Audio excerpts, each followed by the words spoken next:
जोरदार तालियों से स्वागत हो। The explosion of the laughter and a master blaster of the laughter, Mr. Shailesh roader. जोरदार तालियों के साथ स्वागत। कुछ ही देर में हमारे सम्मानित अतिथि हमारे बीच में होंगे और उनके आते ही हमारे इस अखिल भारतीय कवि सम्मेलन का प्रारंभ हो जाएगा। आपसे अनुरोध है कि जहां जहां आपको जगह दिख रही है अपना स्थान ग्रहण कर लें। पीछे जो भी सम्मानित आगंतुक अतिथि आमंत्रित गणमान्य नागरिक हमारे खड़े हुए, आपसे भी अनुरोध है बैठ जाए एक बार, क्योंकि रात आज एक बहुत ऐतिहासिक और हसीन होने वाली है। हमारे बीच नगर परिषद धौलपुर की सभापति परम सम्मानीय खुशबू सिंह जी उपस्थित हो चुकी हैं। जोरदार तालियों से आप उनका स्वागत करें, अभिवादन करें। शरद महोत्सव के ऐतिहासिक कार्यक्रम इन्हीं के संयोजन में पूरे बोर्ड मेंबर्स की सहमति से किए जा रहे हैं और धौलपुर के इतिहास में पहली बार इतने बड़े आयोजन देखने के लिए मिल रहे हैं। तो मैं चाहता हूँ एक बार सम्मानित सभापति जी के सम्मान में जोरदार तालियां हो जाए। तो निश्चित रूप से इस प्रकार के जो प्रयास हैं जो धौलपुर की जनता के मनोरंजन के लिए किए गए हैं वे काबिले तारीफ है। 2 साल का जो समय था कोरोना काल, काफी डरावना समय था और उसके बाद ये इस प्रकार का आयोजन तो अपने आप में काफी आनंदित करने वाला रहेगा। जहां जहां तक मेरी आवाज आ रही है उन सभी से मेरी गुजारिश है, जो लोग पीछे खड़े हुए हैं बैठ जाएं। चंबल का पानी पीना और उसको बचाना शायद आसान नहीं है, लेकिन वहां से हास्य व्यंग का एक ऐसा कवि निकला। इस माटी की उर्वरा है कि जहां कठोरता होती है वहीं कोमलता होती है, जहां कठोरता है वहां व्यंग भी है। और सम्मानित राम बाबू शिकरवार जी हमारे बीच हैं, तो एक बार सभी कवियों के सम्मान में जोरदार तालियां बजा दें। हमारे सम्मानित सभापति नगर परिषद खुशबू सिंह जी, उप सभापति माया शर्मा जी, आयुक्त महोदय, नेता प्रतिपक्ष कुक्कू शर्मा और सभी बोर्ड के सम्मानित पार्षद ने यह प्रयास किया कि हमारा मेला जो कोरोना के बाद प्रारंभ हुआ ऐतिहासिक हो। और इस अवसर पर यही प्रयास है हमारा कि ज्यादा से ज्यादा अच्छे कार्यक्रम हो, ज्यादा से ज्यादा तादाद में दर्शक यहाँ आनंद लेने के लिए आए, उन्हीं के लिए सारी व्यवस्थाएं हैं। श्रीमती खुशबू सिंह जी हमारे आज के गेस्ट ऑफ द डे सम्मानीय अब्दुल सगीर खान साहब को मंच पर मां वाग्देवी के चित्र पर दीप प्रज्वलन और माल्यार्पण के लिए लाती हुई। पहले तो मैं सबको बहुत धन्यवाद करना चाहती हूँ कि आप इतनी संख्या में पधारे और हमारे नियमित कार्यक्रम में आप अपनी संख्या दिखाकर हमें ये एहसास करा रहे हैं कि हमने जो प्रयास किए हैं वो आपको पसंद आ रहे हैं। और जैसा कि पता है कि आज कवि सम्मेलन सुनने जा रहे हैं, तो अपने धौलपुर वालों के लिए अगर मैंने तो लाइन नहीं बोली तो आज कवि सम्मेलन मेरे लिए अधूरा माना जाएगा। तो 2 लाइन सिर्फ अपने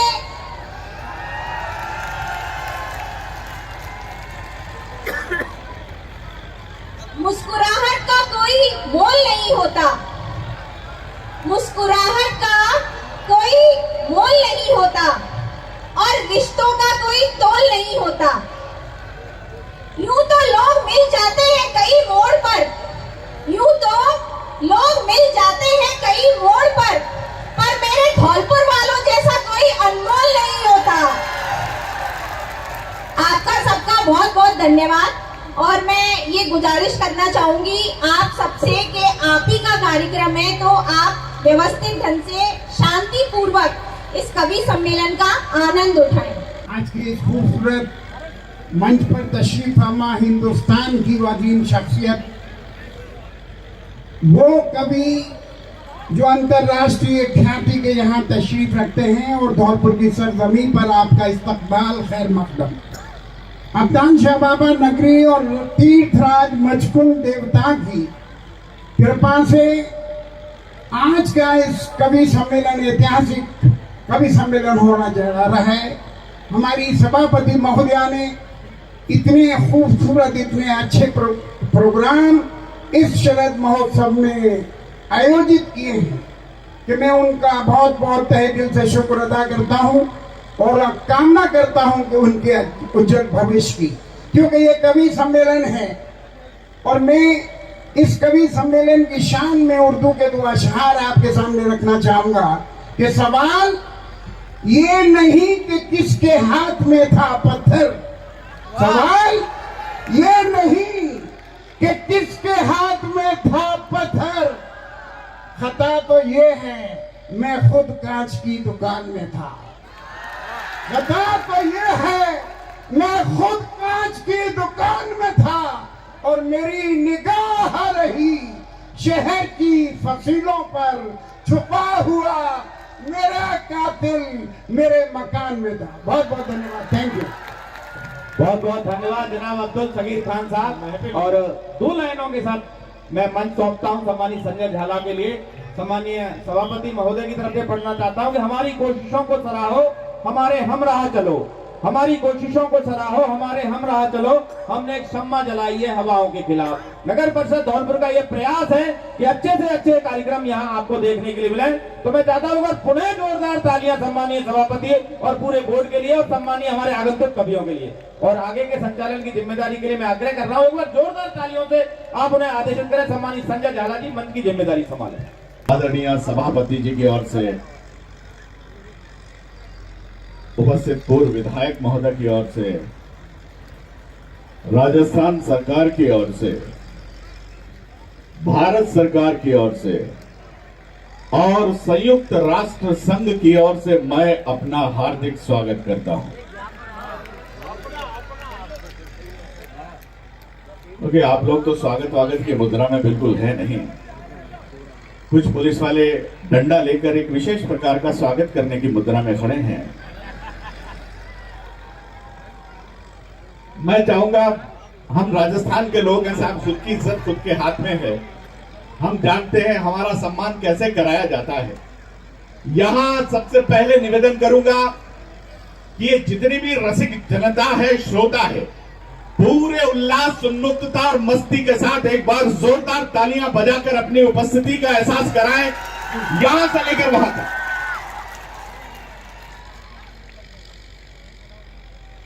थोड़ा सा मजा नहीं आया।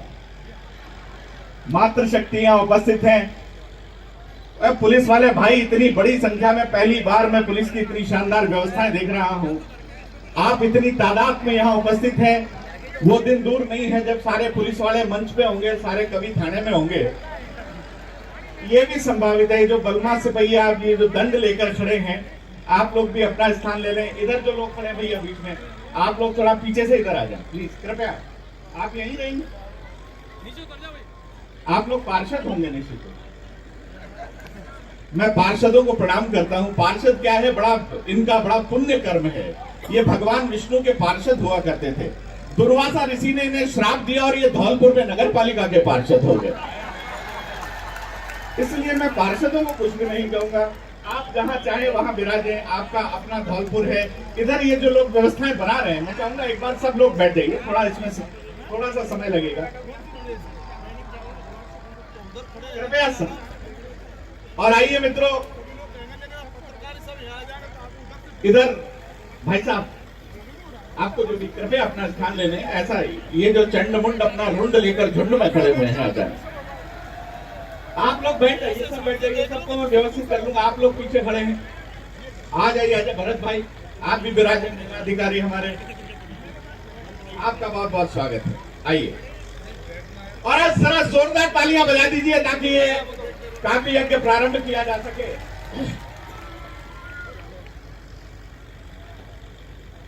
आइए, मैं एक बात से वेल भाई, मैं आपकी उपस्थिति में भाई शशिकांत यादव, जॉनी बैरागी, हमारे 2 छोटे भाई मोहित सक्सेना और देवेंद्र वैष्णव यहाँ उपस्थित हैं। भाई राम बाबू सिकरवार, आपके धरती के ब्रांड एम्बेसडर यहाँ उपस्थित है। मैं उनकी उपस्थिति में एक बात कहना चाहता हूँ, एक कवि सम्मेलन प्रारंभ करना चाहता हूँ। आदरणीय सभापति जी यहाँ विराजित हैं। मैं आपके समक्ष ये बात कहना चाहता हूँ कि इस समय जो कुछ होता है, समय बड़ा बलवान होता है।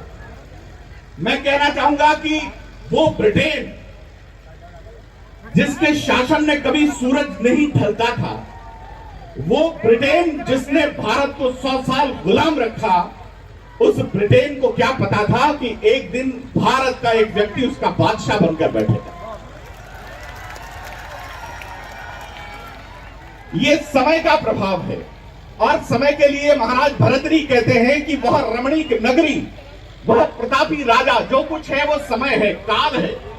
वह रमणीक नगरी, वह प्रतापी राजा, वह शक्तिशाली सामंत और उनकी विरुद्धावलियां गाने वाले वो चारण भाट, जो समय सबको नष्ट कर देता है। मैं ऐसे काल को प्रणाम करता हूं। महाभारत कहती है आदरणीय कबीर साहब महाभारत कहती है काल सृजति भूतानि कालम संवर्धे प्रजा।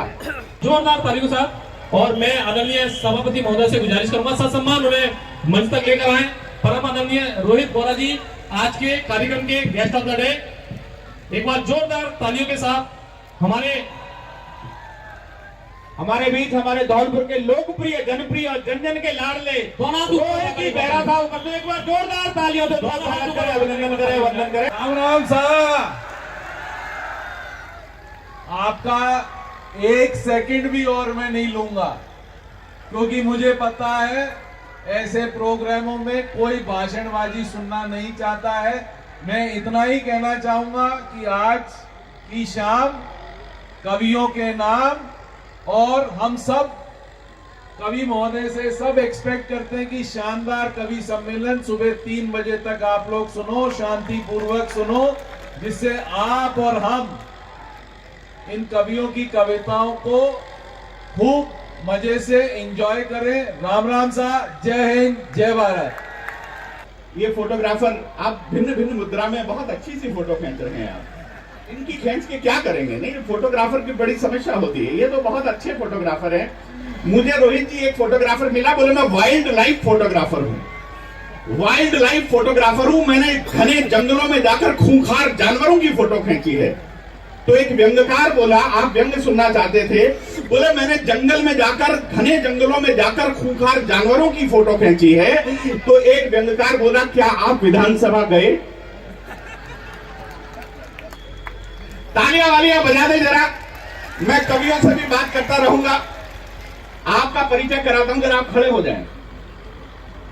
ये आपने वेशभूषा ये आप ही की है, बड़ी सुंदर वेशभूषा पहनी है। आप हैं मोहित सक्सेना।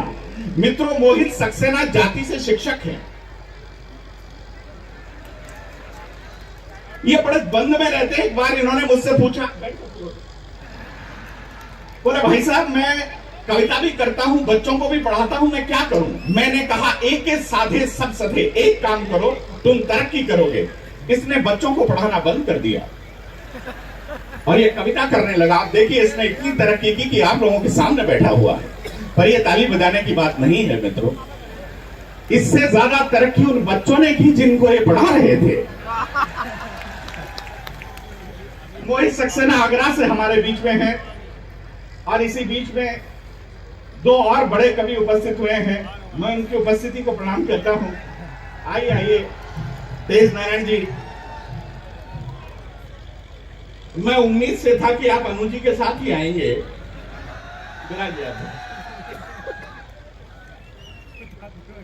मैं नया स्वर है मोहित सक्सेना, वो आगरा से हमारे बीच में आए हैं। मित्रों, हमारे ऋग्वेद में कहा है युवा कवि मितौ जो अजायत है। सबसे पहले युवा कवि शशि भाई ऋग्वेद में देवराज इंद्र को कहकर संबोधित किया गया।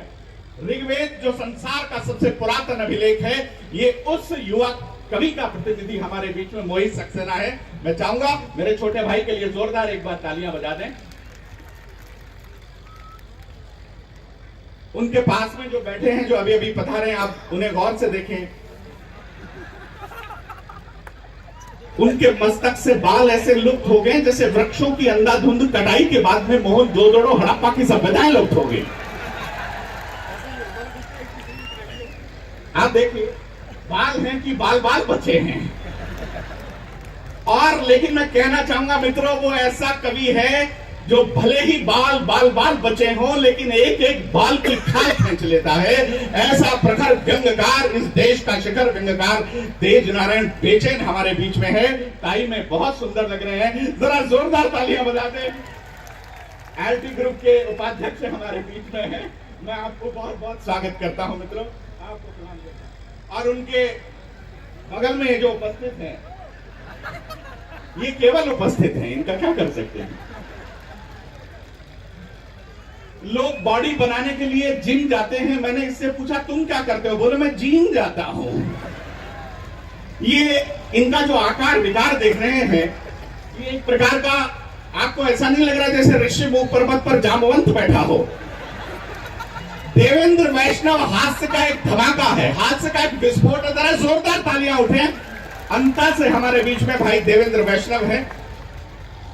आदरणीय विधायक महोदय, हमारी सभापति महोदय उपस्थित हैं, उनके पास में जो बैठे हैं मित्रों, मैं उनके बारे में एक बात कहना चाहूंगा। वेदव्रत वाजपेयी, वेद कहते हैं परिष्कृत विचारधारा को। वो इतनी बड़ी परिष्कृत विचारधारा है मित्रों कि जब आपके सामने काव्य पाठ करेंगे तो सर्वेंद्रियाणाम, वीर रस को परिभाषित किया गया, जिसको सुनने से रोमावलियां पुलकित हो जाती हैं, सही अर्थों में वही वीर रस है। और इस देश के ऐसे बहुत कम कवि हैं जिनको सुनने से रोमावलियां पुलकित हो जाती हैं। वो एक परिष्कृत विचार है, उन विचारों का सार है। सार के लिए जरा जोरदार तालियां बजा दें इस देश के महनीय उद्भट कवि भाई वेदव्रत वाजपेयी जी के लिए। बहुत बहुत स्वागत है। उनके पास में जो उपस्थित है मित्रों, मैं उनके बारे में एक बात कहूंगा, एक सेंटेंस कहूंगा। इस वीर रस में आप सुनेंगे, वेदव्रत वाजपेयी जी को सुनेंगे, अन्य लोगों को भी सुनेंगे, लेकिन उनके बारे में मैं इतना कहूंगा कि वो देश के एकमात्र वीर रस के गांधीवादी कवि हैं। वो उत्तेजना नहीं बरसाते। मैं कहूंगा उजले को अगर लाल रंग से गुणा कर दिया जाए तो उनकी कविताओं का रंग बनता है। शशिकांत यादव के सम्मान में जोरदार तालियां। हमारे बीच में देवास से पधारे हैं, उस देश के बहुत श्रेष्ठ संचालक हैं, उनकी उपस्थिति को मैं रेखांकित करता हूं। और उनके पास में जो बैठा है, अनु जी के पास में जानी बैरागी बैठा है। ऐसा लग रहा है जैसे मर्सिडीज के पास में जुगाड़ पार्क कर दिया हो। जानी बैरागी एक वर्सटाइल कवि है मित्रों। हिंदी वाचिक परंपरा का वो ऐसा कवि है कि वो बस का टिकट लेता है, धौलपुर रेलवे स्टेशन जाता है और कुली से पूछता है ये बाड़ी बसेड़ी जाने वाली फ्लाइट कौन से प्लेटफॉर्म पर आएगी। वो कहां से शुरू होता है, कहां तमाम होता है। मैं चाहूंगा पूरा सदन एक बार जोरदार तालियां बजा दे। वो ढोलक यहां का बेहद लोकप्रिय कवि है, मैं जानता हूं, यहां का वो मिथुन चक्रवर्ती है। और उनके पास में जो बैठी हैं वो है डॉक्टर अनु सपन। आप सत्ता की, शब्दों की सत्ता, महत्ता और गुणवत्ता को जानने वाली एक महनीय रचनाकार हैं। वो काव्य के सर्वोत्तम विधान को जानती हैं, वो अपना सर्वोत्कृष्ट प्रदर्शित करना जानती हैं। मैं चाहूंगा जोरदार तालियां डॉक्टर अनु सपन जो भोपाल से हमारे बीच में है, और राम बाबू सिकरवार जी। मैं आज आपके लिए एक बात कह रहा हूं।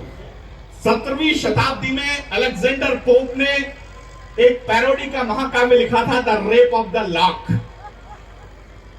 17वीं शताब्दी में, आप पैरोडीकार हो इसलिए आपको पता नहीं होगा ये बात। 18वीं शताब्दी में पृथ्वीराज रासो की पैरोडी हिंदुस्तान में लिखी गई, वो राजस्थान में लिखी गई, वो जोधपुर में लिखी गई, पृथ्वीराज रासो की पैरोडी। उसके बाद से परंपरा लुप्त हो गई।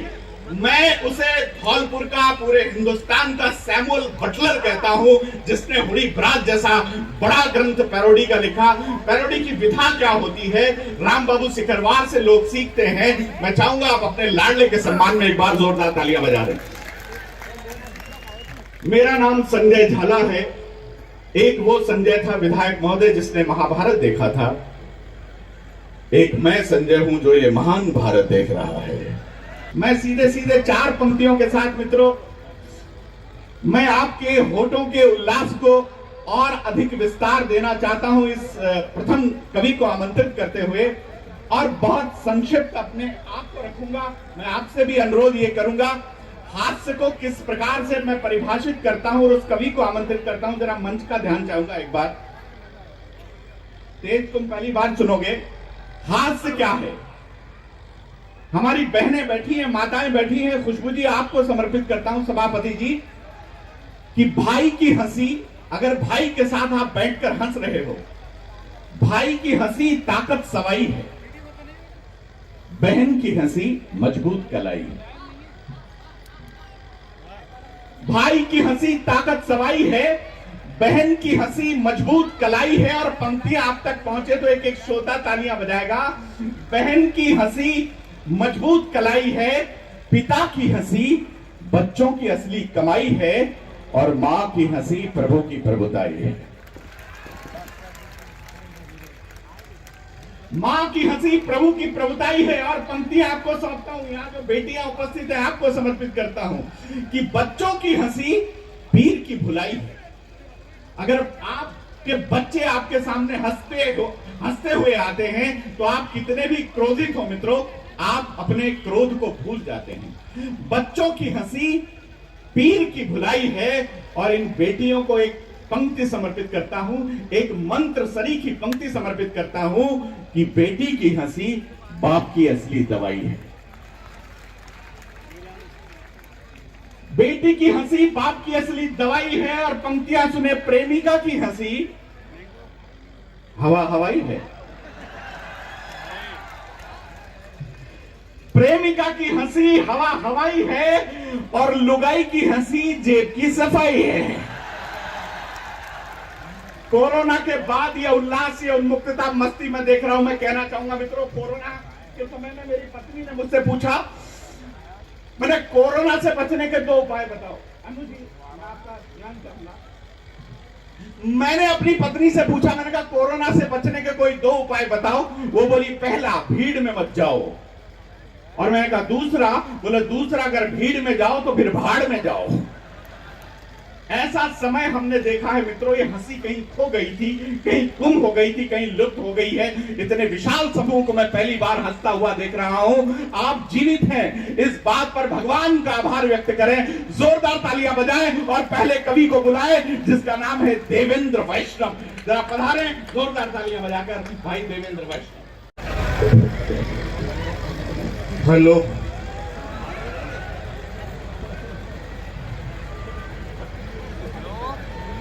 भाई साहब, मेरी तो किस्मत ही खराब है। मैं तो कितना ही ऊंट पे बैठ के जाऊं, मेरे को तो कुत्ता काटे काटे। अभी भाई साहब बहुत देर से कह रहे हैं इधर इसको बंद कराने की, लेकिन बंद नहीं हो रहा। फिर कोई दिक्कत नहीं है। बहुत बढ़िया कवि सम्मेलन, देश के बहुत बड़े संचालक मंच का संचालन कर रहे हैं। सारे बड़े कवि मंच पे बैठे हैं। प्रणाम करता हूं मैं धौलपुर की यशस्वी सभापति महोदया खुशबू दीदी को, और रोहित जी बोरा जो कि राजा खेड़ा से विधायक हैं, बहुत बढ़िया विधायक हैं, उनको प्रणाम करता हूं। और यहाँ के कमिश्नर साहब और ब्रजमोहन जी और सभी कांग्रेस के और बीजेपी के सभी पार्षदों को मेरा प्रणाम, समृद्ध मंच को मेरा प्रणाम। और वो उधर योगी आदित्यनाथ जी बैठे हैं बीच में, बोर्ड कांग्रेस का योगी जी से साठगांठ, चलो बढ़िया, बहुत बढ़िया योगी जी बैठे हैं। इधर मेरे देखो 2 साधु भाई बैठे हैं इधर।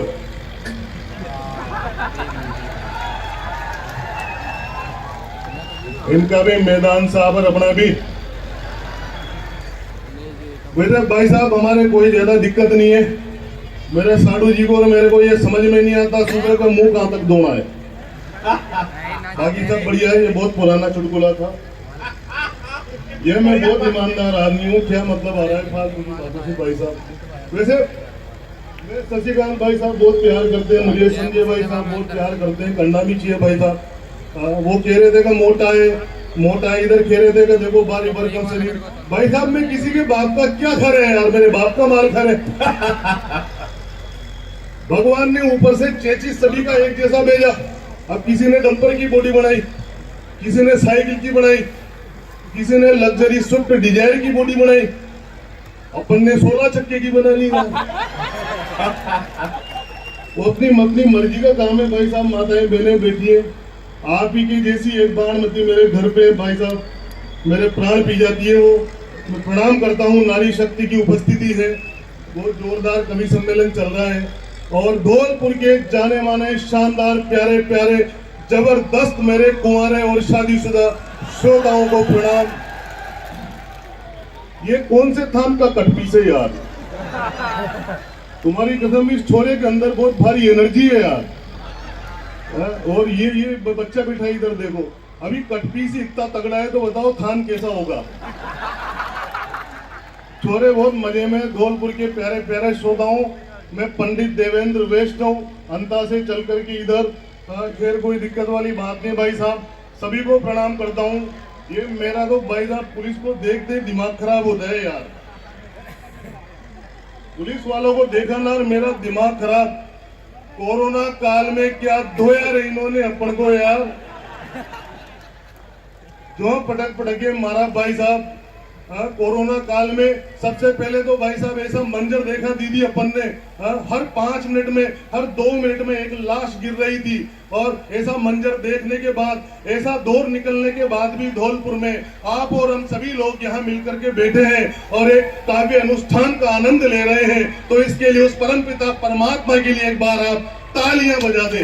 वाह वाह। भाई साहब कोरोना में तो मेरे बहुत भारी संकट बच गया संजय भाई साहब, मेरे तो पूछो ही मत। सुबह देखूं पड़े रहो करीकर में, कहां जाए। सुबह देखूं मेरी लुगाई, दिन में देखूं मेरी लुगाई, रात में देखूं मेरी लुगाई, दूसरे की दिखी नहीं रही यार। ये सारे वही बैठे हैं मेरे महाजनों की, इधर देखो आप भाई साहब। उसको देख देख के मेरा दीदी दिमाग खराब हो गया, इतना दिमाग खराब हुआ मेरा। एक दिन मैंने उसको बोला, मैंने कहा तनु की मम्मी खाना बना के ला। मैंने कहा भूख लग रही है। अगली भाई साहब खाना बना के लाई, मैंने निवाला तोड़ा और मुंह में डाला, मेरा तो बेजा सड़ रहा था। मैंने कहा तनु की मम्मी इसमें तो स्वाद ही नहीं है। अगली ने दिल पे ले ली भाई साहब, फोन कर दिया कोरोना सेंटर में, मेरे पति को स्वाद नहीं आ रहा।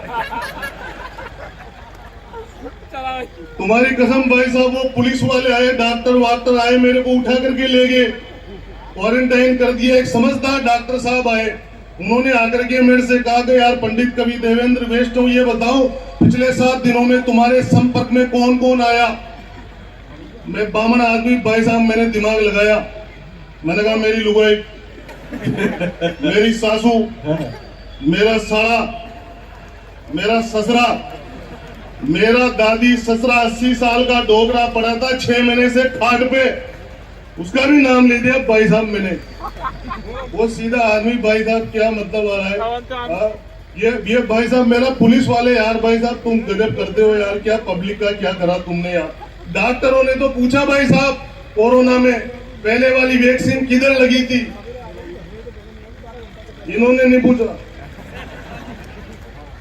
वैसे भी क्या भाई साहब, यहाँ की पुलिस बहुत बढ़िया।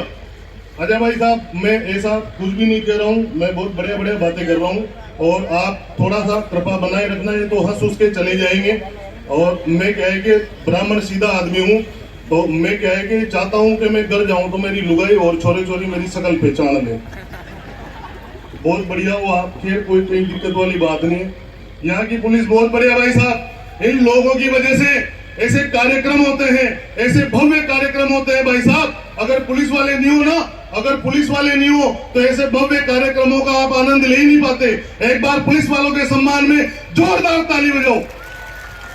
और वैसे भी यहाँ की पुलिस बहुत बढ़िया, किसी को भी परेशान नहीं करती, जो देते हैं चुपचाप रख लेती है।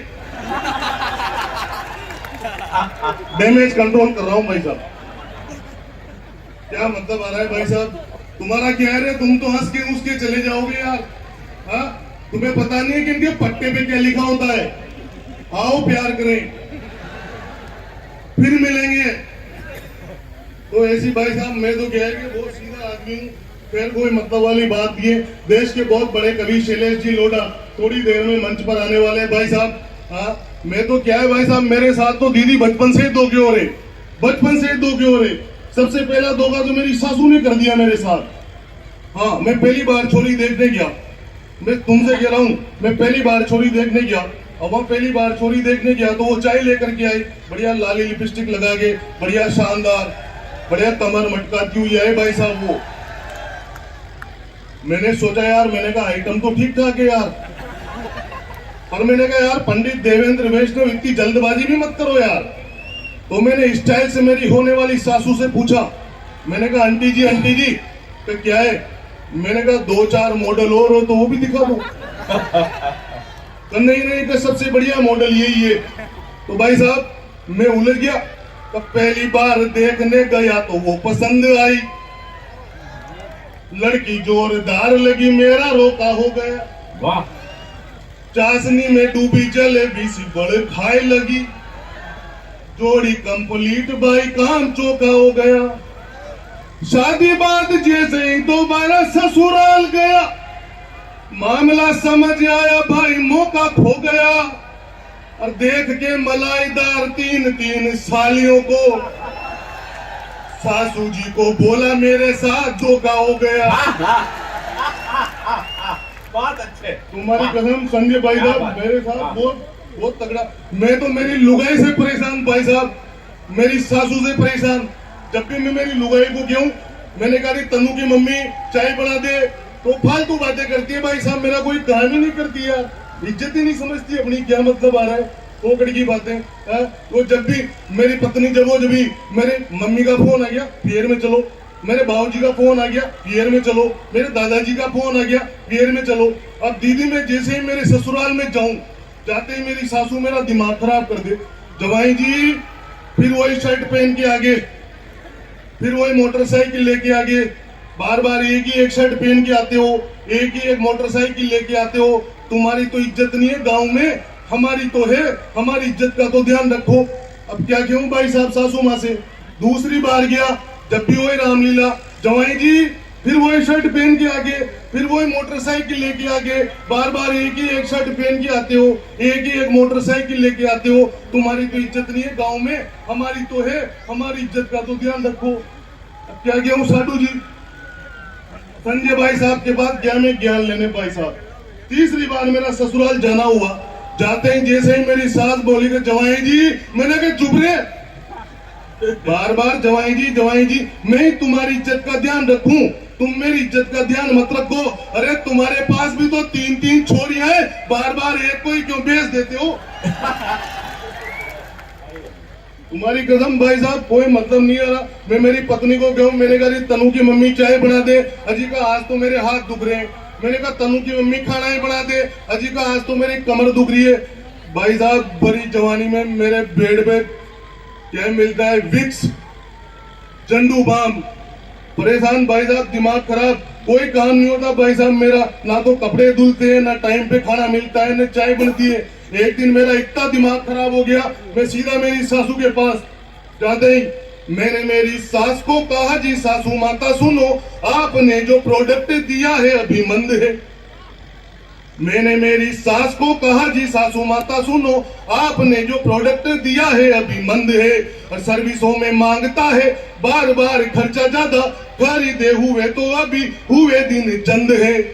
कंपनी का लाभ नहीं मिल पा रहा है मुझे, दूसरा प्रोडक्ट दे दो, काम सारे बंद हैं। सासू माता बोली अब कहां से लाएंगे प्रोडक्ट, सन बाढ़ में से कंपनी का काम बंद है। तुम्हारी कसम भाई साहब, मैं अगर तुम्हें यहाँ खड़ा होकर के सराहूं ना, तो इसका मतलब ये मत समझना मैं छोटे मोटे खानदान का आदमी हूँ। मेरे खानदान बहुत बड़ा है, ये सारे कवि जानते हैं, बहुत बड़े खानदान का आदमी मंच पे खड़ा है। हल्के में मत देना धौलपुर वालों, मेरे दादाजी का आसपास के 50 गाँव में नाम चलता है दीदी, छोटी मोटी बात नहीं है। और मेरे दादाजी तो अपने देश में एक बहुत बड़ी देवी हुई, उसके परम भक्त हैं। देवी का नाम बताऊं क्या? आदरणीय सपना चौधरी। भाई साहब क्या मैं बहुत पंडित आदमी भाई साहब, सीधा आदमी, हाँ, लेकिन मैं क्या भाई साहब मेरी किस्मत खराब है यार, मुझे मेरी लुगाई सासू सब परेशान करे। वो शशिकांत भाई साहब, एक दिन वो मेरा छोरा मेरे पास आकर के आ गया, संजय भाई साहब, मेरा छोरा मेरे पास आकर के बोला तब पापा जी शाबाशी दो। मैंने कहा क्या करा रे चोटे तूने? तब पापा जी मैंने अपने खानदान का बहुत ऊंचा नाम कर दिया। मैंने कहा ऐसा क्या कर दिया छोटे? अरे कहा बाबूजी मैंने फेसबुक पे छोरियों के नाम से 5 आईडी बना रखी है। मैंने कहा साले बावड़े उठपटांग काम करता है, अपने बाबूजी को आकर के बताता है 2 टिकाए। भाई साहब मैंने उसके जो रोने लग गया, अब रोते रोते मैंने कहा फालतू बातें भी कर रहा है, और मैंने कहा रो भी रहा है। सम्मानीय शैलेश जी भाई साहब आ गए हैं। आइए मित्रों, आपको मैं बहुत बहुत प्रतीक्षा थी। Shailesh Lodha the star of evening मंच पर हमारे बीच में है, जरा जोरदार तालियों से स्वागत हो। The explosion of the laughter and a master blaster of the laughter, Mr. Shailesh Lodha. जोरदार तालियों के साथ स्वागत देवेंद्र के सम्मान में। शैलेश भाई साहब से मैं परमिशन ले लूं, भाई साहब बता रहे हैं। सभापति महोदया से मैं निवेदन करूंगा, जैसे कि मुझे आदेशित किया गया है भाई का कहना है कि बाद में हो जाएगा, एक बार इनका काव्य पाठ हो जाए, जरा पूरा एक बार उल्लास के साथ एक बार तालियां बजाते हैं भाई देवेंद्र के सम्मान में। आपके अपने तारक मेहता आज आपके सामने है, एक बार मेरे निवेदन पे आप जोरदार तालियां बजा दे भाई साहब के लिए। और अगर आपके पंडित देवेंद्र वैष्णव ने भी इतनी देर आपको खूब आनंद दिया हो तो एक बार शैलेश भाई साहब के सम्मुख मेरे लिए भी ओरिजिनल तालियां बजा दे। तो शैलेश भाई साहब, मैं ये खेरा था, मैं इनको मेरी परेशानियां बता रहा था इधर, वो मेरा छोरा अपन वहीं आ जाते हैं वापस।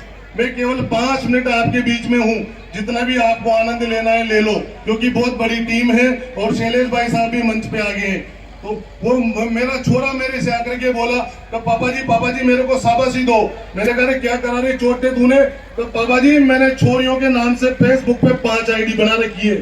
साले के 2 डिगाई मैंने जो रोने लग गया। मैंने कहा फालतू बातें करता है, अपने बाप को आकर के बताता है। तो खुशबू दीदी रोते रोते कह रहा है कि आपको नहीं बताऊं तो किसको बताऊं? मैंने कहा क्यों? तो बताना पड़ता है। मैंने कहा क्यों? कि जिस पिंकी के पीछे तुम 2 महीने से पढ़ रहे हो वो मैं हूं। बहुत अच्छे भाई साहब, मैं कह रहा हूँ आजकल टीवी चैनल के संस्कार जाने कहाँ चले गए हैं? आजकल जो अपना एक शो आ रहा है वाह भाई वाह, तारक मेहता का उल्टा चश्मा, ये देश के बहुत शानदार और मर्यादित कार्यक्रम है। लेकिन आजकल आलतू फालतू के टीवी चैनल पे यार भाई साहब आधे आधे कपड़ों में छोरे नाच रही है यार। इनको शर्म आनी चाहिए टीवी चैनल वालों को। कहाँ जाएंगे अपने देश के संस्कार? कहाँ जाएंगी अपनी आने वाली पीढ़ी? क्या सीखेंगी भाई साहब? रात को 12 बजे आप कोई सा भी चैनल लगा लो, आधे आधे कपड़ों में छोरे नाचती है भाई साहब, शर्म नहीं आती? अब एक दिन भाई साहब मेरी पत्नी भी पियर गई, मेरा छोरा इधर सो रहा, मैं इधर सो रहा, टीवी चल रही। हाँ भैया, रात के 12 बज रहे। हाँ भैया, अपन ने भी सोचा आनंद लो। टीवी पे चल रहा था आधे कपड़ों में गाना, वाह वाह वाह करो। टीवी पे चल रहा था आधे कपड़ों में गाना, बेटे ने कहा दूसरा चैनल तो लगाना। राजू तू सो जा बेटे, ये गरीब लड़की है, ज्यादा गरीब आए पापा मुझको जगाना। हमारी कदम भाई साहब, मैं बहुत सीधा आदमी, बहुत बढ़िया लंबी टीम है। मैं 4 पंक्तियां, 2 कौड़ी के लोग जब इस देश में आकर के खुशबू दीदी कह देते हैं कि चाहो तो हमारी गर्दन पर छुरी रख दो, लेकिन फिर भी हम भारत माता की जय नहीं बोलेंगे। मैं मेरे देश के मुसलमानों से, हिंदुओं से, सिखों से और ईसाइयों से बहुत प्रेम करता हूं साहब, लेकिन उन लोगों को गाली देता हूं जो भारत माँ की गाली के नाम पर ताली देते हैं। एक 2 कौड़ी के व्यक्ति ने टीवी चैनल पर आकर कहा कि हमारी गर्दन पर छुरी रख दो, लेकिन भारत माता की जय नहीं बोलेंगे। मैं 4 पंक्तियों में उस व्यक्ति की फाइल निपटा रहा हूं और चाहता हूं, मुझे बताने की आवश्यकता नहीं कि धौलपुर के लोग कविताओं को किस प्रकार से सम्मान देते हैं। अगर कहीं न कहीं अच्छी बात कह दूं तो यहां से वहां तक पूरा पांडाल तालियां बजा करके मुझे बताना कि देवेंद्र वैष्णव तूने बिल्कुल सही जवाब दिया।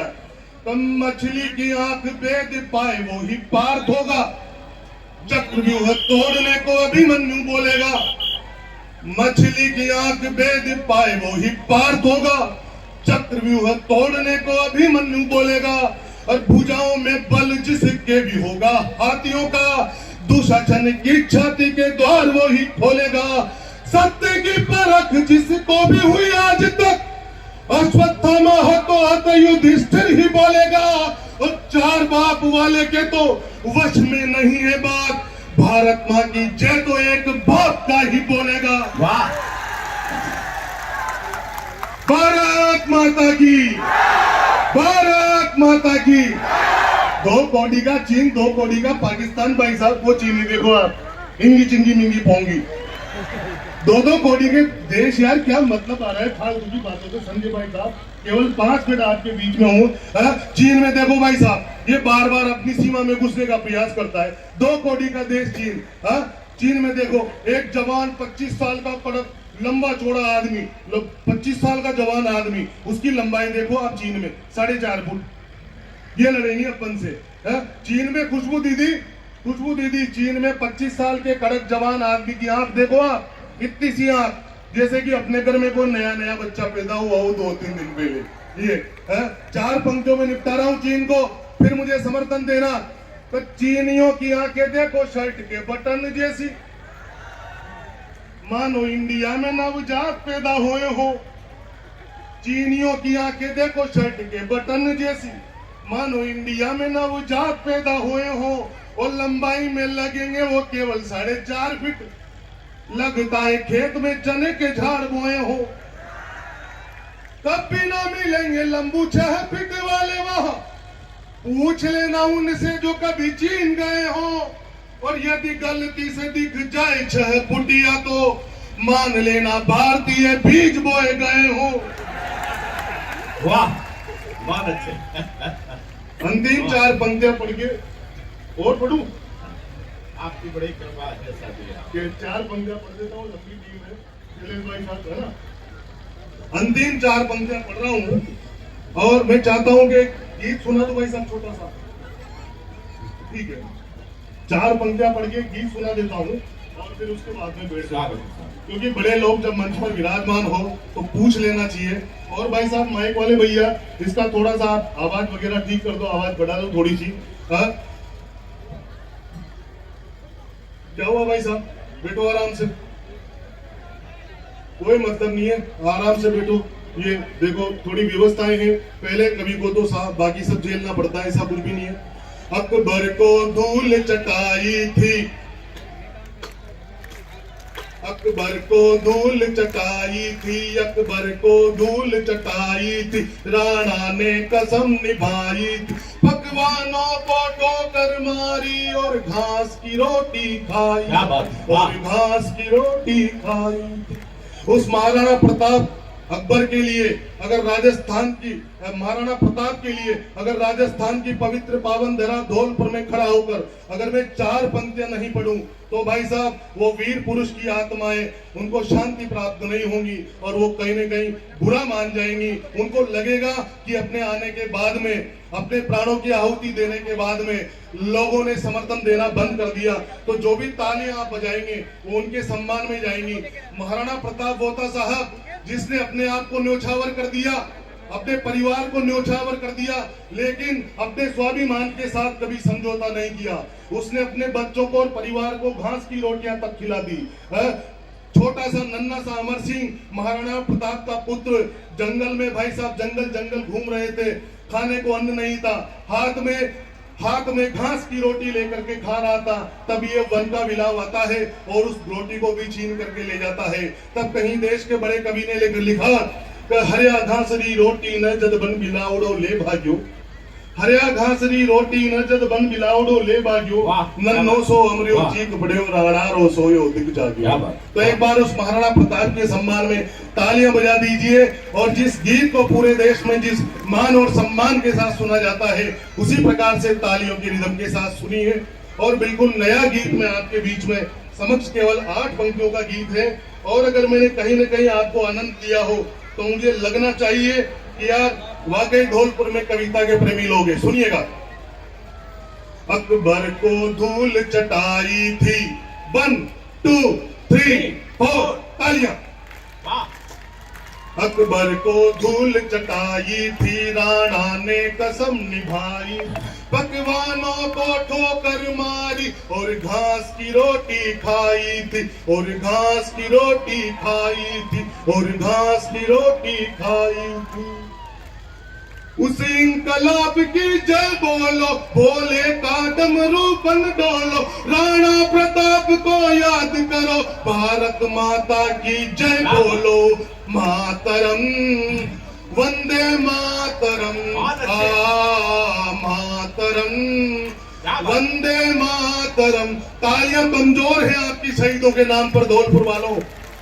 क्या बात, हो उस जलिया बाग की दीवारें, तालियां, उस जलिया बाग की दीवारें खूनी संघर्ष दिखाती है,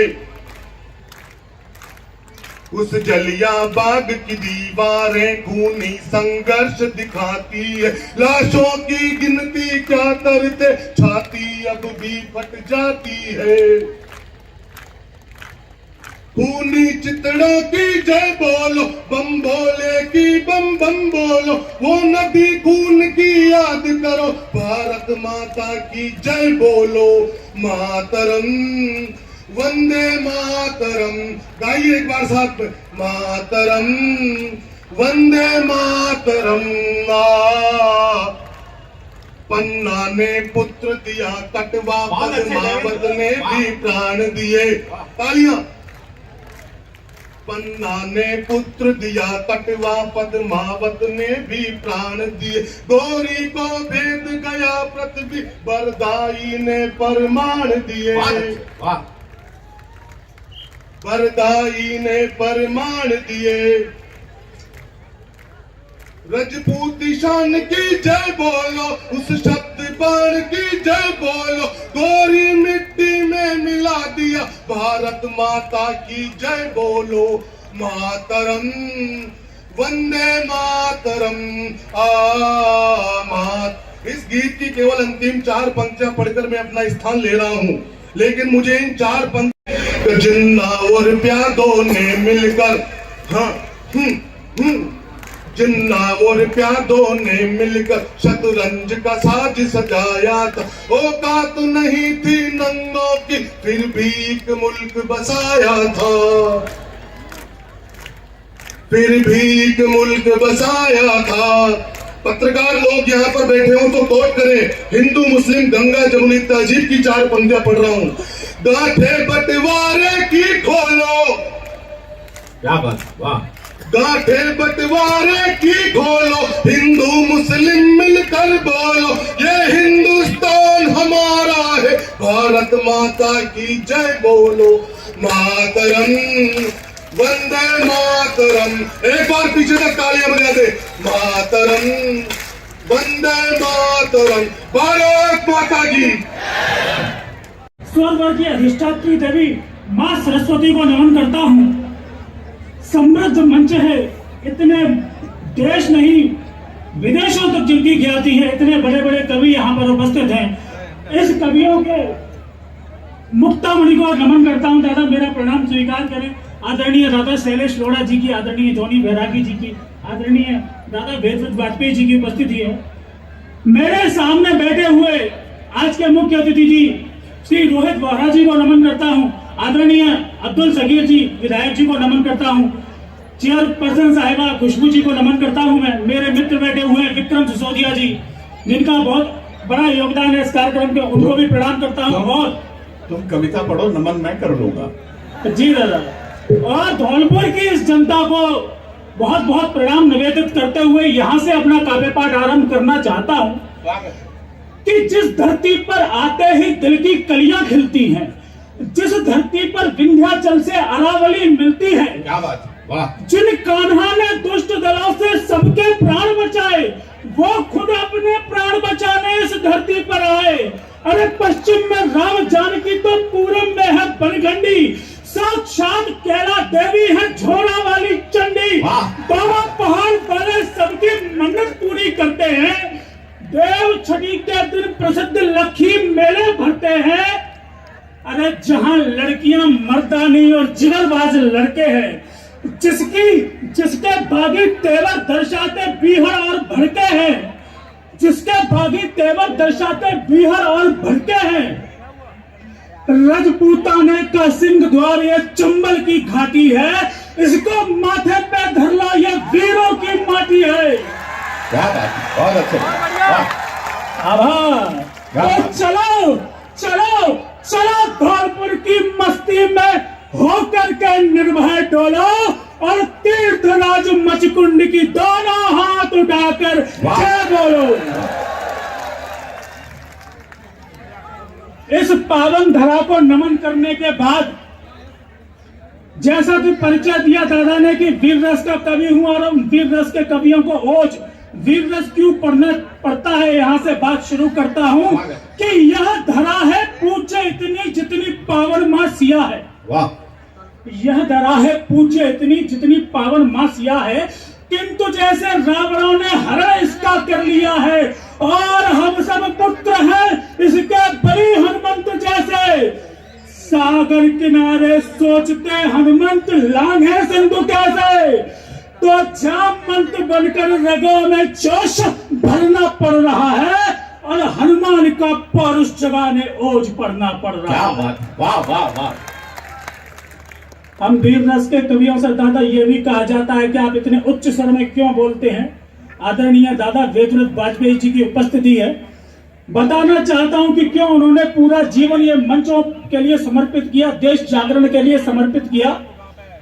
कि मां भारती के भाल पर जब कील गाड़ी जा रही हो, क्या बात, वाह, बहुत अच्छा। मां भारती के भाल पर जब कील गाड़ी जा रही हो, कुरुसभा में रोज पांचाली उघाड़ी जा रही हो, अरे तो कहो दुशासनों का वक्ष फाड़े क्यों नहीं, और सिंघनी के पुत्र हैं तो हम दहाड़े क्यों नहीं। क्या बात, वाह वाह वाह, बहुत अच्छे बहुत अच्छे, क्या बात।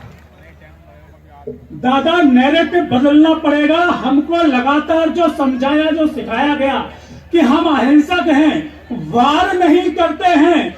भारत की सीमाएं उत्तर में तिब्बत, पश्चिम में ईरान और पूरब में बर्मा और म्यांमार, इंडोनेशिया तक फैली हुई थी। जिस दिन से सम्राट अशोक ने खड्ग त्याग दिया, उस दिन से मेरे देश की सीमाएं छोटी होती चली गई। हम हाथ जोड़कर खड़े रहे, अहिंसक बने रहे, हमसे वो सारे देश अलग हो गए। हम हाथ जोड़कर खड़े रहे, अहिंसक बने रहे, भारत माता की छाती चीरकर पाकिस्तान और बांग्लादेश और नेपाल छीन लिए गए।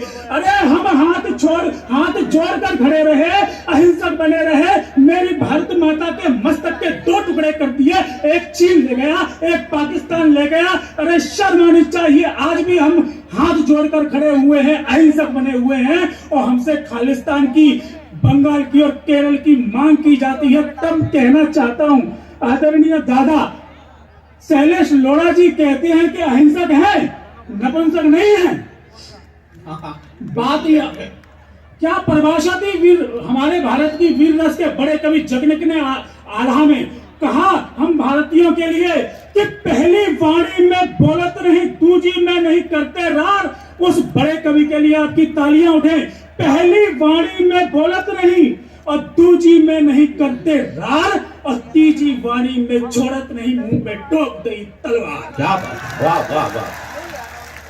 तीजी वाणी में छोड़त नहीं, मुंह में ठोक दई तलवार। तब आपके सामने उद्धरण पेश करता हूं 2। पहला रामायण से कि वीर भुजाओं के बल पर ही विजय मंत्र पड़ता है, वीर भुजाओं के बल पर ही विजय मंत्र पड़ता है। अरे क्रूर काल के मस्तक पर पौरुष जीवन जड़ता है। जब तक रघुवर अनुनय की मुद्रा में खड़े हुए थे, बहुत अच्छे, आभार दादा, बहुत अच्छे। जब तक रघुवर अनुनय की मुद्रा में खड़े हुए थे, सागर राह नहीं देने की सिर बनाए हुए थे। धड़क उठे जब प्रभु राम की आंखों में अंगारे, कदमों में या गिरा समंदर अपनी बाह पसारे। वाह, क्या बात।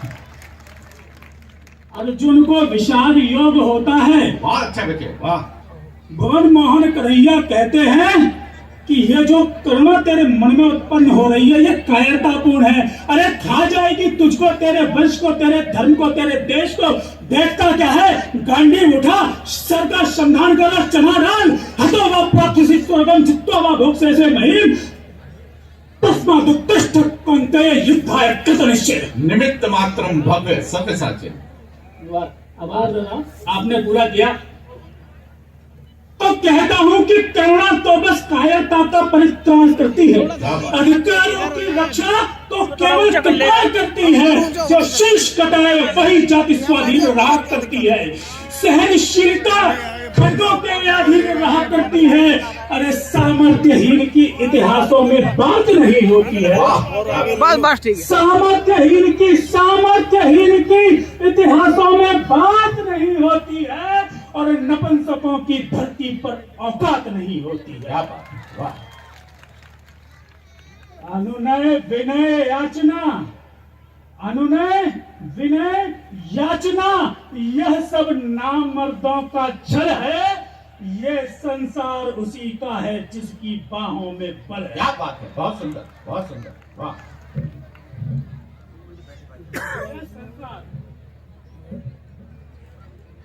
बल के लिए पानी पीना चाहता हूँ। पानी पी पी कर सुनाऊंगा। यह संसार उसी का है जिसकी बाहों में पल है। लड़के बैठे हैं, संबोधित करना चाहता हूं।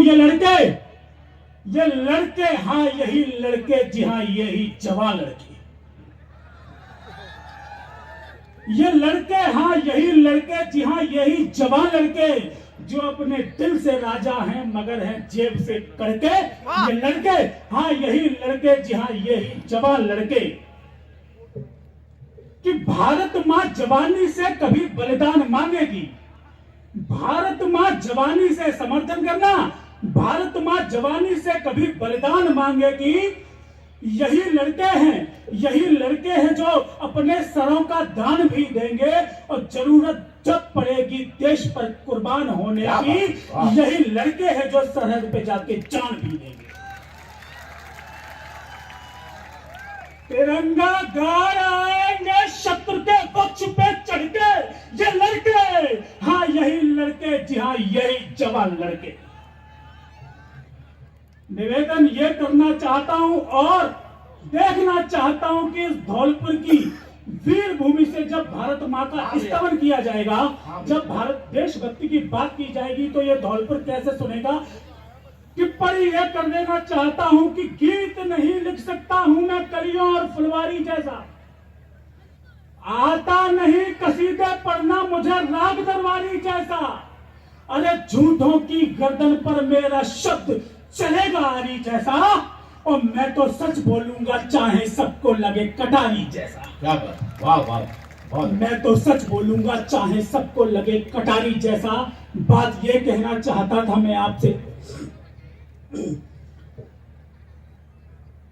कि आप देखिए जब धारा 370 इस देश से हटाई गई, इमरान खान पाकिस्तान का प्रधानमंत्री बोला है हम यूएनओ जाएंगे, हम वहां का हस्तक्षेप मांगेंगे। अरे वो तो हमारे दुश्मन देश का प्रधान था, वो तो कह सकता था। लेकिन मैंने अपने देश में ये भी स्वर उठते सुने, ऐसे आंदोलन हुए जिनमें भारत मां को भारत मुर्दाबाद कहा गया, पाकिस्तान जिंदाबाद कहा गया।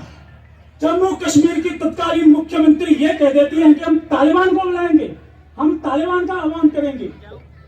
तब कहना चाहता हूं, मैं ये पढ़ना चाहता हूं कि हमारा देश एकता और अखंडता के साथ रहता है। हमारा देश एक ऐसा तिरंगा है 7 रंग से बना हुआ, ऐसा इंद्रधनुष है जिसमें कि सभी जाति धर्म बड़े प्रेम के साथ रहते हैं। लेकिन कुछ लोग हमारी एकता को तोड़ने की कोशिश करते हैं। तब पढ़ना चाहता हूं कि गद्दारों को नहीं भगाया तो गद्दार हम ही होंगे। हम अब अपने देश को और नहीं बंटने देना चाहते, गद्दारों को नहीं भगाया तो गद्दार हम ही होंगे। और देशद्रोह के थोड़े थोड़े हिस्सेदार हम ही होंगे। और अगर देश को गाली देने वाली जीव नहीं कीजिए, अगर देश को गाली देने वाली जीव नहीं कीजिए, तो फिर बंटवारे के फिर से जिम्मेदार हम ही होंगे। बहुत अच्छे बात ये कहना चाहता था मैं आपके सामने। वीर रस का कवि हूं तो उम्मीद की जाती है कि पाकिस्तान पे कोई पढ़ेंगे। पाकिस्तान कभी भी कविताओं का विषय नहीं रहता।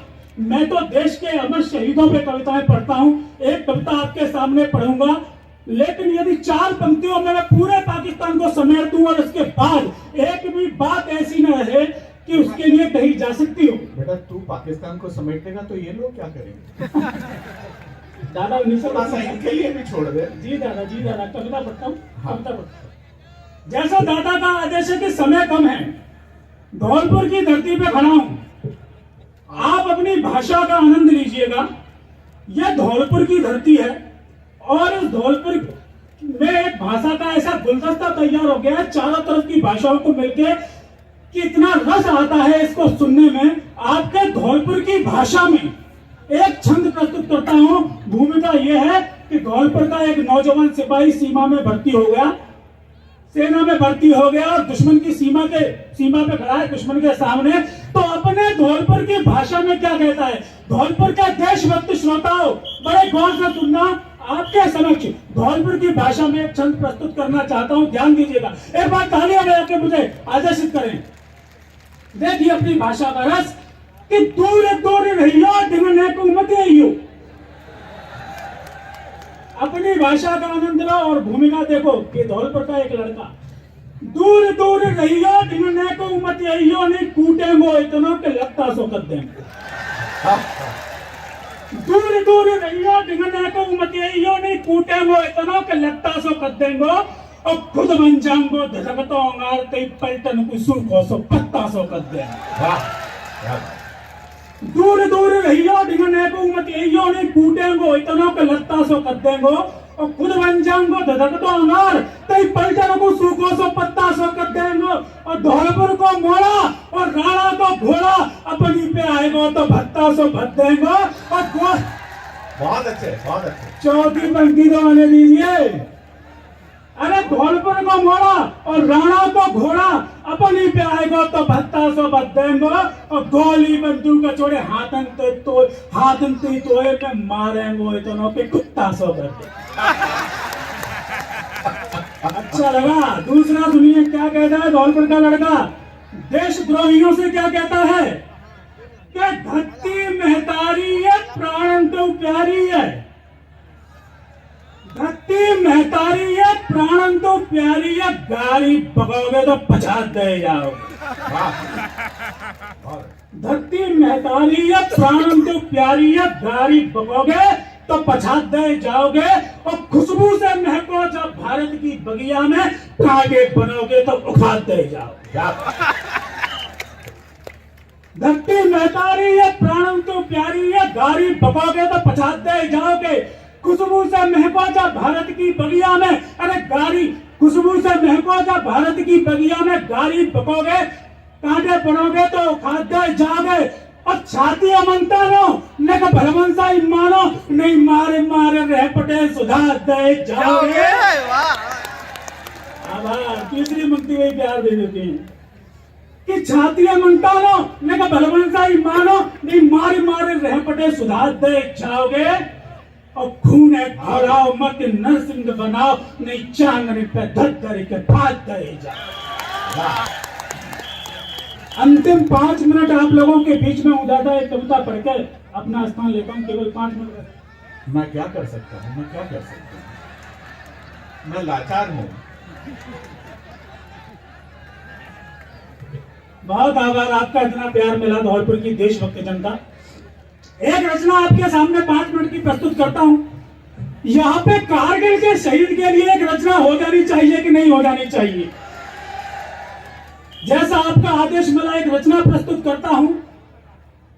दादा ने बताया कि शिक्षक हूं, क्लास में था, एक दिन मैंने अपने बच्चों से पूछ लिया कि बच्चों अपने नेशनल हीरोज के बारे में जानते हो क्या?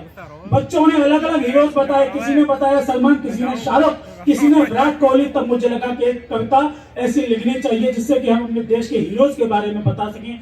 कविता प्रस्तुत करता हूं आपके सामने। 21 साल का नौजवान था कैप्टन सौरभ कालिया। उसकी पहली सैलरी भी नहीं आई थी दादा, उसकी पहली सैलरी भी नहीं आई थी, और उसको कारगिल से बुलावा आ जाता है। 3 महीने हुए थे केवल नौकरी में लगे हुए, कारगिल से बुलावा आ जाता है। अपनी माँ से कहता है, कविता यहाँ से प्रारंभ होती है। क्या कहता है माँ से कि माँ मैं अब चलता हूँ, मेरा फर्ज बुलाता है मुझको। माँ मैं अब चलता हूँ, मेरा फर्ज बुलाता है मुझको।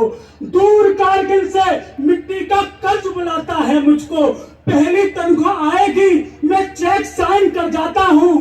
तुम जो चाहो मंगवा लेना, जल्दी वापस आता हूँ। तनख्वाह तो आई, तनख्वाह तो आई, तनख्वाह तो आई, पर उससे पहले एक चिट्ठी आई। तनख्वाह तो आई, पर उससे पहले एक चिट्ठी आई। अरे बेटा वादा तोड़ गया, वापस उसकी मिट्टी आई।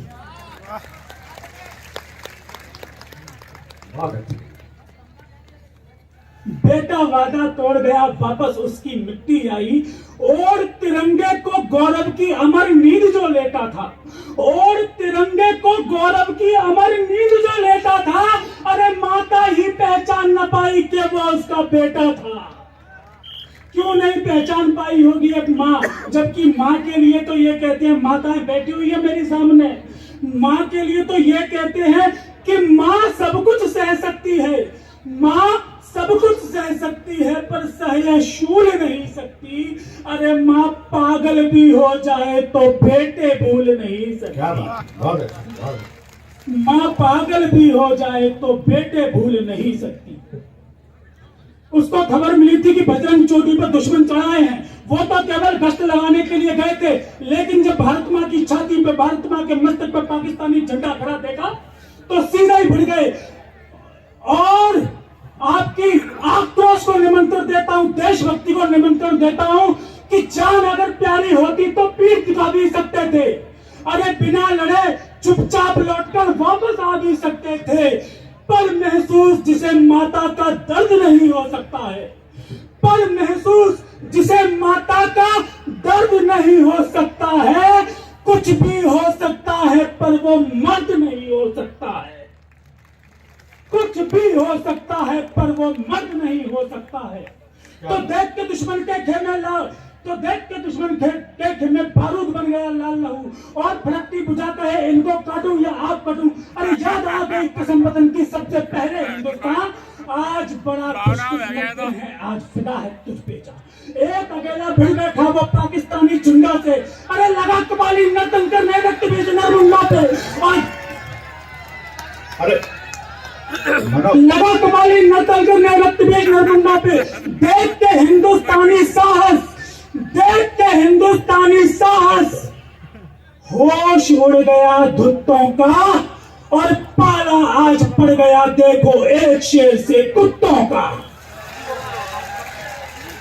रगों में खून था जब तक, रगों में खून था जब तक जियाला रुक नहीं पाया, और बदन में जान थी जब तक तिरंगा झुक नहीं पाया।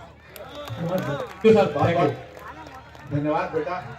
आपके अपने लाडले कवि धौलपुर के ब्रांड एम्बेसडर राम बाबू सिगरवा, जोरदार तालियां।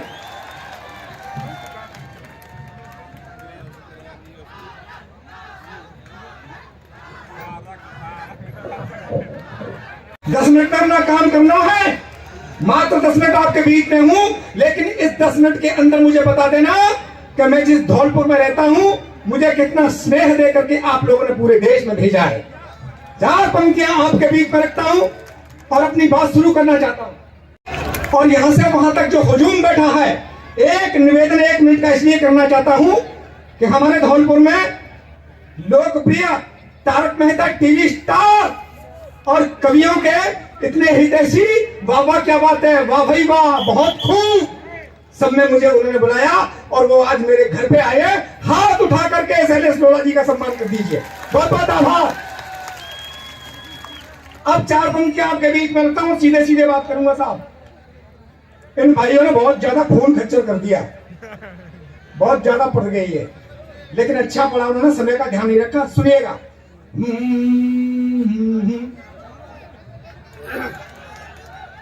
ये जो बैठे ना संजय जी, जो आपको बहला रहे हैं, खुश कर रहे हैं, मेरी पहली मुलाकात इनसे हुई। मजे लेना, मैं ठाकों का और हंसी का कवि हूं, हंसाने की बात करता हूं, रुलाने के लिए तो आपके रिश्तेदारी बहुत है। तो मैं इनके घर गया, मेरी पहली मुलाकात हुई, इनका एक छोटा सा बेटा बाहर गेंद खेल रहा था, गेंद बड़ी तेजी से फेंक रहा था। मैंने कहा संजय भाई, आपका बेटा बहुत तेजी से गेंद फेंक रहा है, इसे रोकिए, पड़ोसी के मकान की खिड़की के शीशे टूट जाएंगे। ये बोले सिकरवार जी, ये मेरा बेटा नहीं है, ये तो मेरा भतीजा है, ये सबको हंसा रहे हैं, मैं आपको हंसा रहा हूं, ये तो मेरा भतीजा है। अरे मैंने कहा संजय भाई, ये भतीजा तो बेटा कहाँ है? बोले बेटा तो वो है जो आपकी कार की हवा निकाल रहा है। हो सकता है साहब। आइए, मैं 4 पंक्तियां पढ़ के सीधी सीधी बात आप तक पहुंचाना चाहता हूं। और ये जो लोग खड़े जिन्होंने अब तक तालियां नहीं बजाई, इन्होंने बहुत कहा, लेकिन मेरा दावा है एक भी हाथ खामोश नहीं रहेगा। कुछ पंक्तियां पढ़ता हूं। के सुनो शांत होके मैं तुम मधुर सुनाऊं गीत, अपने मनों को मेरे मन से मिलाइए। सुनो शांत होके मीत मधुर सुनाऊं गीत, अपने मनों को मेरे मन से मिलाइए। और यथायोगी सबको प्रणाम करता हूँ मित्रों, खड़े हैं जो बंधु कृपा करो बैठ जाइए। कि काफी सरता में डूब डूब के नहाओ आज, और कवियों को आपका आशीर्वाद चाहिए, और भरपूर आनंद जो लेना है तो अब आप एक बार जोरदार तालियां बजाइए। एक बार बहुत आभार। अब एक भी ताली मिले ना मिले कोई बात नहीं, शुरू करता हूँ। ये कोरोना की बात कर रहे थे भाई साहब, हम कभी लोग बाहर रहते हैं, 2 साल घर पे रहे तो हमें पता लगा नहीं क्या चीज होती है। और वहां से शुरुआत करना चाहता हूं। सुनिएगा कि जब से आया कोरोना, भाई साहब बढ़ा दो, थोड़ी सी आवाज मेरी कम है। जब से आया कोरोना हुआ चालू रोना धोना, जब से आया कोरोना हुआ चालू रोना धोना, घर पड़े रहे निठल्ले बस खाना पीना सोना।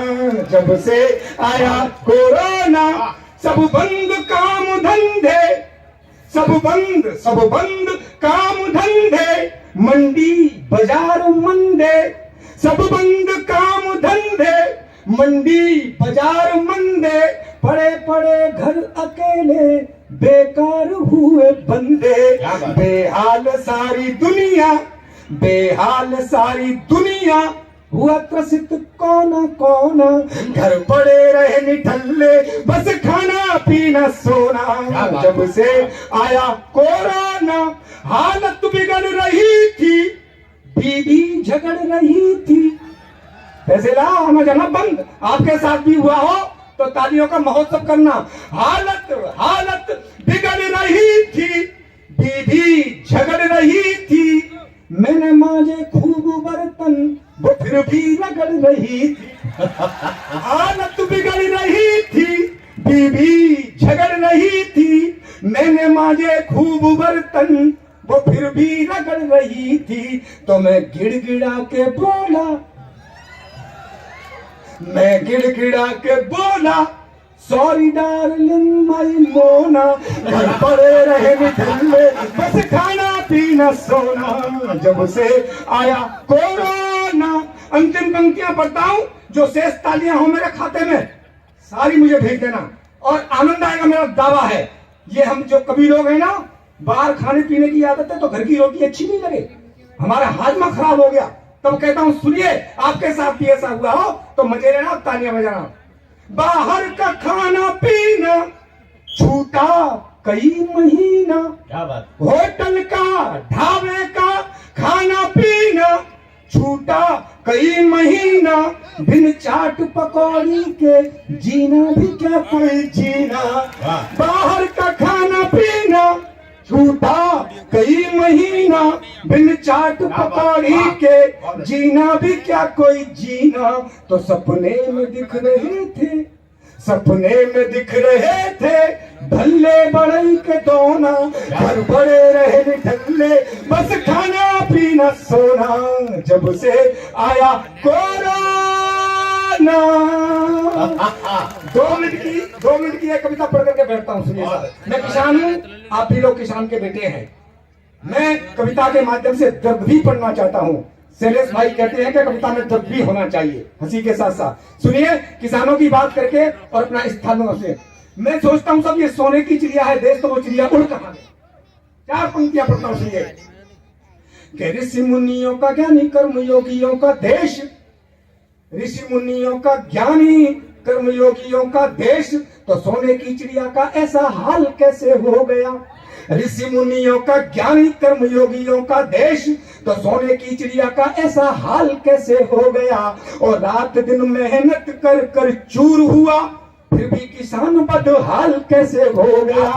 कि जीत के चुनाव राजनीति में जो पहुंच गए, अब आपका समर्थन मिलना चाहिए, आप किसान के बेटे हैं। जीत के चुनाव राजनीति में जो पहुंच गए, उनका घर शीघ्र माना माल कैसे हो गया। और कल तक जिनके पैरों में जूतियां भी न थी, आज कोठी बंगले ये कमाल कैसे हो गया आज। और ये कमाल क्या हुआ, छोटी सी पलट सुनाता हूं कि चौतरफा गंदगी है, दिखे नहीं सफाई, ना कोई राजनीति सिद्धांत कोई भाई। तालियां कमजोर है, साथ साथ बजाइए। चौतरफा गंदगी है, दिखे नहीं सफाई, ना कोई राजनीति न सिद्धांत कोई भाई। बस सपा कांग्रेसी जद हो या भाजपाई, सब चट्टे वट्टे एक ही कुंडली के के सगे भाई, कुर्सी की तमन्ना है, कुर्सी की है लड़ाई, कैसे भी मिले कहीं मिले खाने को मलाई। ये भ्रष्टाचार सबकी ही पोल खोलता है, महंगाई से लुटा पिटा ये देश बोलता है क्या? चिंता ता चिंता चिंता चिंता ता ता, चिंता ता चिंता चिंता चिंता ता ता। अरे जनता बेहाल है और शासन में दोष है, शासन में दोष है और जनता बेहाल है। गली गली मोहल्ले में बैठे दलाल है, नेता और अफसर सभी माला माल है, नेता और अफसर सभी माला माल है। भूखा मजदूर और किसान कंगाल है। चिंता ता चिंता चिंता चिंता ता ता। तो कईयों को जैसे तैसे देकर कुछ पैसे वैसे, कईयों को जैसे तैसे देकर कुछ पैसे वैसे मिल भी गई सीट।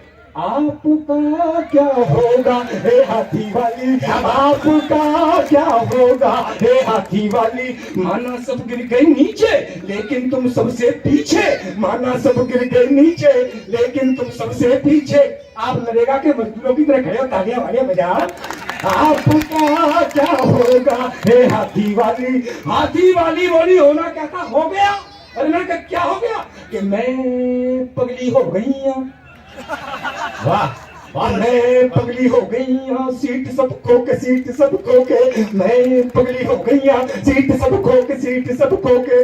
मेरी मेहनत सब बेकार हो गई, इतनी तगड़ी हार हो गई, मेरी मेहनत सब बेकार हो गई, इतनी तगड़ी हार हो गई। सोच रही हूँ कैसे हो गया ये, खुद से करती हूँ बातें दिन कटे न कटती रातें, खुद से करती हूँ बातें दिन कटे न कटती रातें। अब सीटों की खातिर दुबली हो गई, मैं पगली हो गई, सीट सब खो के सीट सब खो के।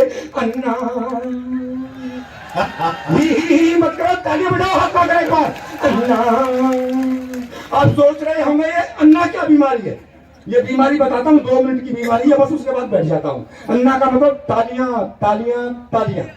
शैलेश जी तक पहुंचना, ताली बजानी पड़ेगी आपको। अन्ना अन्ना। मोदी जी कह रहे हैं भ्रष्टाचार खत्म कर देंगे, मैं कह रहा हूँ कैसे खत्म कर देंगे, बड़ी मुश्किल से पाल पोस के हमने बड़ा किया है, आप कैसे खत्म कर देंगे।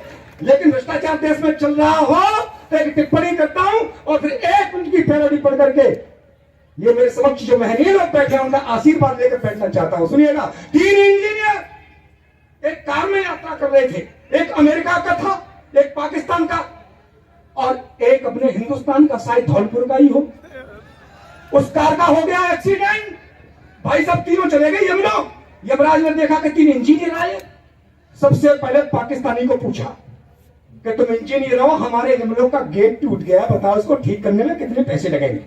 ये व्यवस्था चल रही है तो एक भी हाथ खामोश ना रहे ताकि अच्छी पैरोडी आप तक पहुंचा सके। बोला पाकिस्तानी, बोला सर 9,000 रुपए लगेंगे, गेट एकदम टनाटन हो जाएगा। बोला कैसे का 3,000 मेरे, 3,000 का मटेरियल, 3,000 की लेबर। यमराज बोले ठीक। उसके बाद अमेरिका वाले का पूछा साहब, अमेरिका वाला बोला ये सब पागल है, बेवकूफ है, कितनी महंगाई है, इतने में काम चलेगा क्या, 18,000 लगेंगे, गेट एकदम होके हो जाएगा। यमराज बोले कैसे कि हिसाब वही है, 6,000 मेरे, 6,000 का मटेरियल, 6,000 की लेबर। अब आपकी तालियों का महोत्सव चाहता हूं। अपने वाले से पूछा, उसने ऊपर नीचे मुंडी हिलाई और बोला 29,000। भाई साहब अब की बार यमराज का भेजा खराब। बोला यार पाकिस्तानी तो 9,000 में बना रहा है, उसी गेट को अमेरिका वाला 18 में बना रहा है, तू 29 में कैसे बना रहा है। धौलपुर के लोगों, धौलपुर के इंजीनियर की बात आपके मन तक पहुंच जाए तो तालियों का महोत्सव करना। यमराज बोले तू 29 कैसे मांग रहा है। उसने ऊपर नीचे मुंडी हिलाई और बोला जी 10,000 तो आपके और 10,000 मेरे, बचेंगे 9,000 सारे इस पाकिस्तानी को ही ठेका दे देंगे। ये काम जा रहे, अपने को लेना देना क्या है। तब निवेदन करना चाहता हूं, अन्ना अन्ना अन्ना कंट्रोल करना होगा। अब साथ साथ बजाइए, 1 मिनट की पेरोडी है। कंट्रोल करना होगा अब इस भ्रष्टाचार पे, बढ़ता ही जा रहा है ये नहीं उतार पे। मंत्री संतरी नौकर नेता और ऑफिसर, मंत्री संतरी नौकर नेता और ऑफिसर सभी खाने में मस्त, देश की किसे फिक्र। सभी भ्रष्टों को भेजो तिहाड़, दिलवा के सजा लोकपाल से। सभी भ्रष्टों को भेजो तिहाड़, दिलवा के सजा लोकपाल से। फिर अन्ना आज निज देश के हालात तो बड़े मंदे हैं, कुर्सी पर बैठे हुए नेता मद में अंधे हैं। सभी को होड़ है ज्यादा से ज्यादा खाने की, सभी की सेटिंग 2 नंबर के धंधे हैं कि मेरा इंडिया इन्होंने बदनाम किया रे। अब जा रहा हूं, इनकी पूरी करो जांच पड़ताल, निकाल के संसद के हॉल से। सभी भ्रष्टों को भेजो तिहाड़, दिलवा के सजा लोकपाल से। इनको कुर्सी से खींचो मेरे यार, चिपके देते जो फेविकोल से। अन्ना बहुत बहुत आभार, बहुत बहुत धन्यवाद। मेरी विदाई करिए, हाथ उठाकर तालियां बजाइए। बहुत बहुत आभार, धन्यवाद। को जब मथा गया तो उसमें से 14 रत्न निकले, धेनु धनु धन्वंतरी अमीय बाज गजराज श्री रंभा वारुणी, 14 रत्न निकले। जो 15वां और सप्लीमेंट्री रत्न था वो था भ्रष्टाचार। अब आपका ध्यान क्या होगा, 15वां और सप्लीमेंट्री रत्न था वो था भ्रष्टाचार। थोड़ी देर के लिए कैमरा आप इधर करते हैं मित्रों। 3 चीजें, सारी अच्छी अच्छी चीजें देवता ले उड़े और दैत्यों के हिस्से में केवल 3 चीजें आई, एक जहर, एक शराब और एक भ्रष्टाचार। दैत्य इन तीनों चीजों को लेकर भगवान भोलेनाथ के पास गए और भगवान भोलेनाथ से बोले, हे भोले, दारू पर तो हमारा कॉपीराइट, ये दारू तो हम किसी को नहीं देंगे, लेकिन ये जो जहर है और ये जो भ्रष्टाचार है, इन दोनों में से आपको एक चीज लेनी पड़ेगी। मैं धौलपुर की जनता को समर्पित करता हूं, उससे अगले कवि को बुलाना चाहता हूं। ये जो जहर है और ये जो भ्रष्टाचार है, इन दोनों में से आपको एक चीज लेनी पड़ेगी। भगवान भोलेनाथ बोले, अगर मैं भ्रष्टाचार को भी अपने गले लगाऊं, इससे तो अच्छा मैं जहर पी जाऊं। भगवान भोलेनाथ ने भी भ्रष्टाचार लेने से इनकार कर दिया। बचा भ्रष्टाचार जो दैत्यों के हिस्से में आया, दैत्यों ने उसे मजबूरी में अपने गले लगाया और परिणाम स्वरूप, चमत्कार स्वरूप दैत्यों ने अपना अगला जन्म भारत में सांसदों और विधायकों के रूप में पाया। भ्रष्टाचार कैसे समाप्त हो सकता है? लेकिन एक ऐसा कवि है जो जब भी खड़ा होता है भ्रष्टाचार को समाप्त करके मानता है। वो पता नहीं किस किस को समाप्त करता है। मंच का ऐसा धुरंधर वर्सटाइल कवि जिसको हम जानी बैरागी के नाम से जानते हैं। जरा जोरदार तालियां एक बार भाई जानी बैरागी के लिए।